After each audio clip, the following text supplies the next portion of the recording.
भाग 20 भगवान रामकृष्ण परमहंस सुलभ वेदांत. वारा नसतो तेथपर्यंत पंखा. वारा जिथपर्यंत वाहत नसतो तेथपर्यंत उष्णतेचे निवारण होण्याकरता आपण पंख्याने वारा घेतो. परंतु श्रीमंतावर आणि गरिबावर सारखा वाहणारा वायू वाहू लागला म्हणजे आम्ही पंखा घेण्याचे सोडून देतो. तद्वत अखेरचा मुक्काम गाठताना वरची मदत येईपर्यंत चालवेल तितके स्वतः चाललेच पाहिजे. पण सुदैवाने एकदा वरची म्हणजे परलोकाची मदत प्राप्त झाली की मग त्याची खटपट चालणे ही चालू देत की थांबू देत कसंही असले तरी पर्वा नाही. परमेश्वर कोठे आहे, आपण त्याचपाशी कसे पोहोचू. समुद्रामध्ये मोती असतात, ती ज्याला पाहिजे असतील त्यांनी ती मिळेपर्यंत पुन्हा पुन्हा बुड्या मारून मागल्या पाहिजेत. तद्वत जगामध्ये परमेश्वर आहे, तो पाहण्याची आपण खटपट केली पाहिजे. शरीरामध्ये आत्मा कसा राहतो, पिचकारीमध्ये दट्ट्या असतो, अगदी तसा शरीरामध्ये आत्मा राहतो. खरा भक्त आपल्या ईश्वराला कसा पाहतो, तो त्याला आपला अगदी जवळचा व प्रियतम नातलग समजतो. वृंदावनातील गोपी श्रीकृष्णाला जगन्नाथ समजत नव्हत्या तर गोपीनाथ समजत होत्या. होडी पाण्यामध्ये राहते पण काही पाणी होडीमध्ये असत नाही. तद्वत एखादा शिष्य जगामध्ये राहत असेल पण जग त्याच्यामध्ये राहायचे नाही. परलोकाची वाट दाखवणारा फक्त माणूसच आहे असे ज्यास वाटते त्याला काहीच लाभ होणार नाही. आपणाला जे वाटेल तेच बोलावे, आपल्या बोलण्यात आणि कृतीत मेळ असू द्यावा. नाहीतर केवळ तोंडाने आपण आपले सर्वस्व काय ते ईश्वर आहे असे म्हटले आणि आमचे मन सर्वस्व जे काय ते जग असे म्हणत असेल तर तशाने आपला कोणताच फायदा होणार नाही. एकाच साखरेची निरनिराळी चित्र होतात. तद्वत ईश्वर एकच असून तो निरनिराळे अवतार घेतो आणि त्याची निराळ्या निराळ्या देशातले निराळ्या प्रकारांनी उपासना करतात.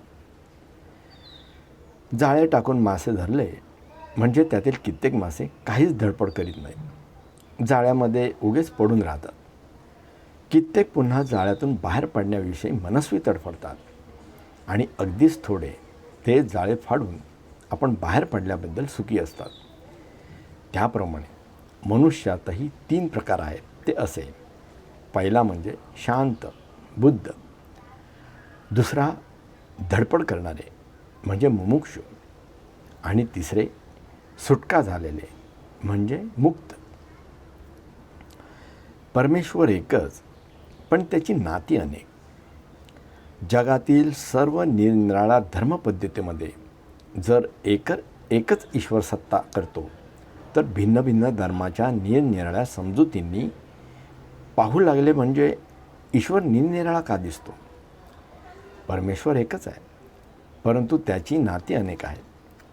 कुटुंबामध्ये मुख्य पुरुष असतो तो एकच असतो तरी तो एकाचा बाप, दुसऱ्याचा भाऊ व तिसऱ्याचा नवरा असतो. नाती किंवा संबंध निरनिराळे झाले परंतु सारे मिळून मनुष्य तोच एकी एकच. पाणी आणि बुडबुडा दोन्ही एकच. बुडबुडा पाण्यातच उत्पन्न होतो, पाण्यावर तरंगतो आणि पाण्यातच लय पावतो. त्याप्रमाणे जीवात्मा आणि परमात्मा एकरूपच आहेत.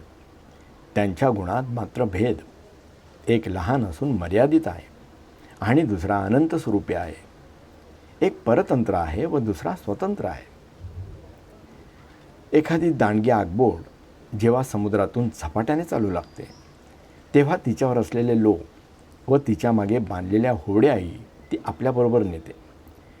त्याप्रमाणे जेव्हा एखादा अवतारी पुरुष निपजतो तेव्हा तो हजारो लोकांना माया नदीतून पार नेतो. पूर आणि पावसाचे पाणी. पूर आला म्हणजे तो नद्या नाले सर्व बुडवून जवळ असलेल्या जमिनीत सुद्धा नाहीसा करून एका पाण्याने सारे जलमय करून सोडतो. पण पावसाचे पाणी असते ते पूर्वीच्याच पात्रातून वाहत असते. तद्वत अवतारी पुरुष जन्मतो तेव्हा त्या कृपादृष्टीने त्यांचाच उद्धार करतो. सिद्ध असतात ते मोठ्या कष्टाने यातायात करून एकदाच आपले आपण मात्र पार पडतात. प्रचंड मोठा लाकडाचा ओंडका नदीमध्ये तरंगत असला तर तो आपल्यावरून शेकडो लोकांना घेऊन जातो तरी बुडत नाही. पण एखादे चिपाड तरंगत असले तर त्यावर कावळा बसला तरीसुद्धा ते ताळत जाते. ते अवतारी पुरुष जन्माला येतो तेव्हा तो असंख्य लोकांस तारीत असल्याचे दिसून येते. तो मनाई अशी कोणालाच करीत नाही. आगगाडीचे इंजिन नेमल्या ठिकाणी आपण स्वतः तर पोचतेच, पण आपल्याबरोबर आणखीन शेकडो मनुष्यांनी व त्याच्या ओझ्यांनी लादलेल्या गाड्याही घेऊन जाते. तशीच गोष्ट अवतारी पुरुषांची आहे. ते पातकाच्या ओझ्यांनी दडपलेले असंख्य लोक आपल्याबरोबर घेऊन ईश्वराच्या स्टेशनावर दाखल होतात. बजरबट्टूच्या बिया कधी झाडाखाली पडत नाहीत, तर वारा त्यांना कोणीकडे दूर घेऊन जातो आणि तेथे त्यांना मुळं फुटतात. तद्वत महात्म्याचा आत्मा दूर अंतरात प्रकट होतो आणि तेथे त्याचे बीजारोपण होते.